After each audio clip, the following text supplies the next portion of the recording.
नागपुर में एक political drama सामने आया है। भाजपा नेता परिणय फुके ने मध्यस्थता करते हुए बताया कि किशन गावंडे मुख्यमंत्री देवेंद्र फडणवीस से मिलने जा रहे हैं। इस दौरान पूर्व विधायक सुधाकर देशमुख भी साथ थे, लेकिन कार्यकर्ता शांत होने को तैयार नहीं हुए। पार्टी नेतृत्व के निर्णय के विरोध में कार्यकर्ताओं ने तीव्र नाराजगी व्यक्त करते हुए विजय होले को उम्मीदवार न बनाने की मांग की और किशन गावंडे के समर्थन में जोरदार नारेबाजी की।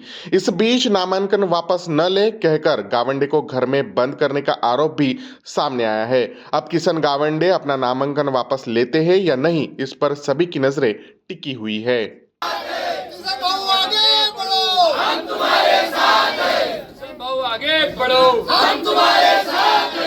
भारतीय जनता पार्टी ने निर्णय वापस लेना चाहिए,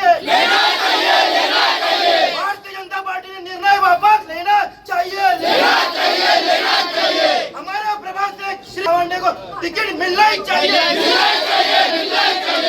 आता आम्ही पक्ष कार्यालयात चाललो आहे। तिथे बाकीचे उमेदवारी सगळ्या उमेदवारांना तिथे बोलवणार आहे, पक्षाचे नेते सगळे तिथे येणार आहे आणि त्यानंतर तिथनं सीएम साहेबांसोबत बोलणं करून या संदर्भातला तोडगा काढणार आहे। याच्यात बाकी सगळ्या कार्यकर्त्यांच्या भावना, दोन्ही भागातील अभ्यंगनगर आणि त्या भागातील कार्यकर्त्यांच्या भावना, हजारीपाडच्या कार्यकर्त्यांच्या भावना हे सीएम साहेबांना सांगणार आहे। आज जे झालेल्या सगळ्या गोष्टी, कार्यकर्त्यांचं मत सगळं सीएम साहेबांसोबत बोलून मग यामध्ये सीएम मुख्यमंत्री साहेबच याच्यात शेवटचा निर्णय देणार आहे। नाही असं काही हे नाही, या भावना आज ठीक आहे, शेवटचा दिवस आहे, कार्यकर्त्यांच्या भावना तीव्र आहे, पण हे कार्यकर्ता हे सगळे भारतीय जनता पार्टीचे सच्चे कार्यकर्ते नाही। आता काही निर्णय असा झालेला नाही की त्यांना तिकीट देणार की नाही देणार। आता आम्ही पक्ष कार्यालयात चाललो, तिथनं हा निर्णय होणार आहे आणि तिथे कोणाला काय ऍडजस्ट करायचं ते तिथेच निर्णय होणार। मुख्यमंत्री तोडगा आता निघणार आहे कार्यालयात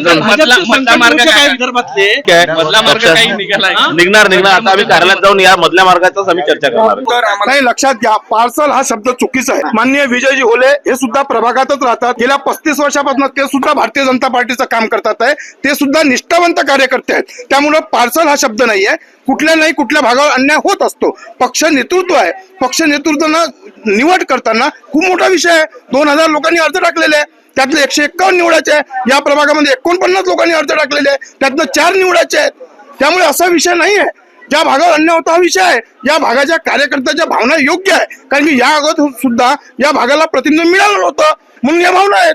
तुमच्या रूपानं इथं प्रतिनिधित्व भेटणार आहे ना, मी त्यांचा प्रतिनिधी आहे। पण नगरसेवक असलो तरी चालेल, नसलो तरी चालेल, पण कार्यकर्त्यांच्या भावना दुखावणार नाही याची गॅरंटी आहे।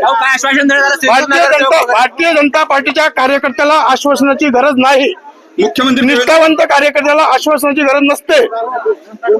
देवेंद्र फडणवीस यांची कुठे भेट आहे तुमची? नाही, आता परिणयजींना माहित, परिणयजींना सांगितलं आहे की आपल्याला जायचं आहे आणि मी त्यांच्यासोबत चाललोय। कुठे भेट, नागपूर का मुंबई? त्यांनाच माहित आहे कुठं नाही जात, पण नक्कीच आहे का भेट होईल मुख्यमंत्र्यांची आणि त्यातनं सर्व चांगलं होईल, काहीच चूक होणार नाही। स्वीकृत नगरसेवक वगैरे काही आश्वासन नाही, असं काही आश्वासन नाही। आणि आश्वासनावर जगणारा भारतीय जनता पार्टीचा कार्यकर्ता नाही। असा कार्यकर्ता जर असेल तर तो स्वार्थी झाला। स्वार्थी कार्यकर्ता भारतीय जनता पार्टीत नाहीये, पक्ष शिस्त मोडणारा कार्यकर्ता नाही। माझी विनंती आहे सर्व कार्यकर्त्यांना, मला इथनं जाऊ द्यावं।